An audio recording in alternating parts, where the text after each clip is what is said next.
Matthew ଅଧ୍ୟାୟ 10। ଯୀଶୁଙ୍କ 12 ଶିଷ୍ୟ। ଇତିମଧ୍ୟରେ ସେ ଆପଣା 12 ଶିଷ୍ୟମାନଙ୍କୁ ପାଖକୁ ଡାକି ସେମାନଙ୍କୁ ଅଶୁଚି ଆତ୍ମା ଛଡ଼ାଇବା ନିମନ୍ତେ ସେମାନଙ୍କ ଉପରେ ଅଧିକାର ଦେଲେ। ପୁଣି ସମସ୍ତ ପ୍ରକାର ରୋଗ ଓ ସମସ୍ତ ପ୍ରକାର ପୀଡ଼ା ସୁସ୍ଥ କରିବା ନିମନ୍ତେ ଅଧିକାର ଦେଲେ।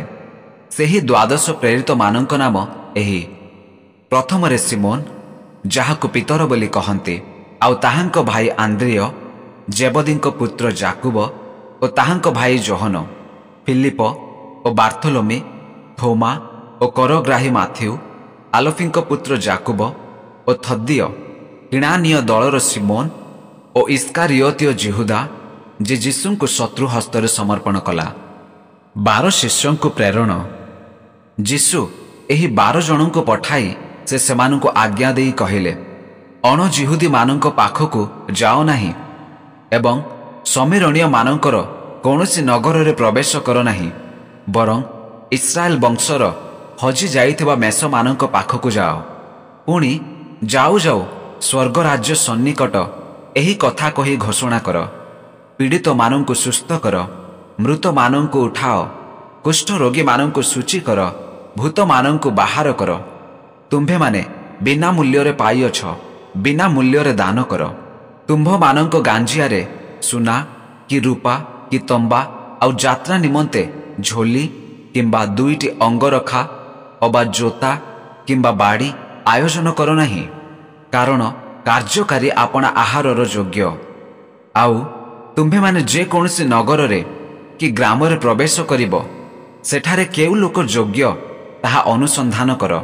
ପୁଣି ନ ଯିବା ପର୍ଯ୍ୟନ୍ତ ସେଠାରେ ରୁହ। ଆଉ ଗୃହରେ ପ୍ରବେଶ କରିବା ସମୟରେ ତାହାକୁ ଆଶୀର୍ବାଦ କର। ସେହି ଗୃହ ଯେବେ ଯୋଗ୍ୟ, ତେବେ ତାହା ପ୍ରତି ତୁମ୍ଭମାନଙ୍କ ଶାନ୍ତି ବର୍ତ୍ତୁ। କିନ୍ତୁ ତାହା ଯଦି ଯୋଗ୍ୟ ନୁହେଁ, ତାହାହେଲେ ତୁମ୍ଭମାନଙ୍କ ଶାନ୍ତି ତୁମ୍ଭମାନଙ୍କ ପାଖକୁ ଫେରି ଆସୁ। ପୁଣି ଯେ କେହି ତୁମ୍ଭମାନଙ୍କୁ ଗ୍ରହଣ କରିବ ନାହିଁ ଅବା ତୁମ୍ଭମାନଙ୍କ କଥା ଶୁଣିବ ନାହିଁ, ସେହି ଗୃହରୁ କିମ୍ବା ସେହି ନଗରରୁ ବାହାରି ଯିବାବେଳେ ତୁମ୍ଭମାନଙ୍କ ପାଦ ଧୂଳି ଝାଡ଼ି ଦିଅ।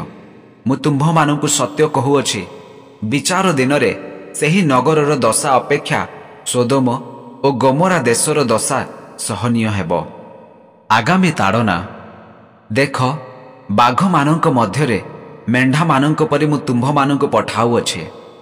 ଅତଏବ ସର୍ପ ପରି ବୁଦ୍ଧିମାନ ଓ କୋପତ ପରି ଅହିଂସକ ହୁଅ। ମାତ୍ର ମନୁଷ୍ୟମାନଙ୍କଠାରୁ ସାବଧାନ ହୋଇଥାଅ, କାରଣ ସେମାନେ ତୁମ୍ଭମାନଙ୍କୁ ବିଚାର ସଭାମାନଙ୍କରେ ସମର୍ପଣ କରିବେ ଓ ସେମାନଙ୍କ ସମାଜ ଗୃହ ସମୂହରେ କୋରଡ଼ା ମାରିବେ।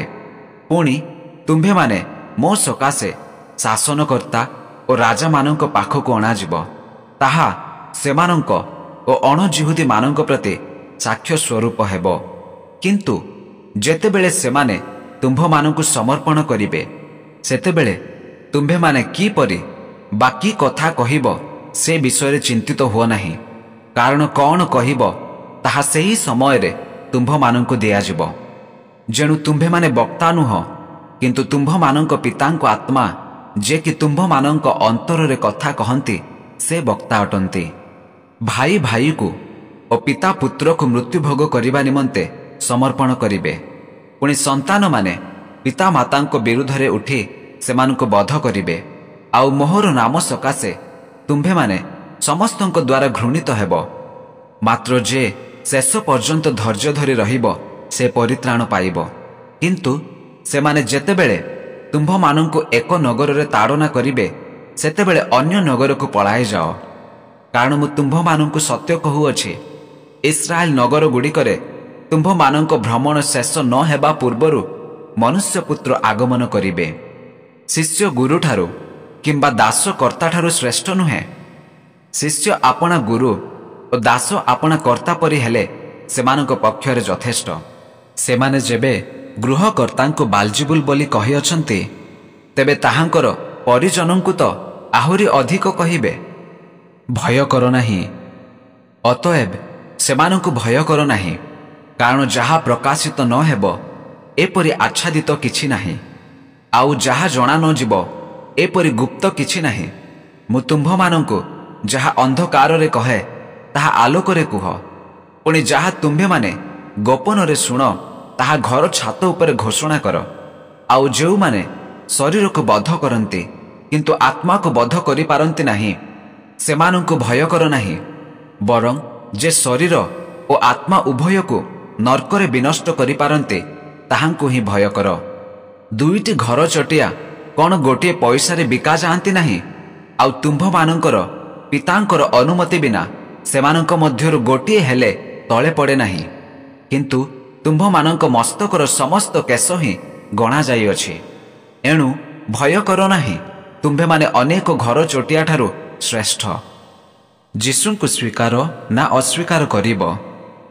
ଆଉ ଯେ କେହି ଲୋକଙ୍କ ଆଗରେ ମୋତେ ସ୍ୱୀକାର କରିବ, ମୁଁ ମଧ୍ୟ ମୋହର ସ୍ୱର୍ଗସ୍ଥ ପିତାଙ୍କ ଆଗରେ ତାହାକୁ ସ୍ୱୀକାର କରିବି।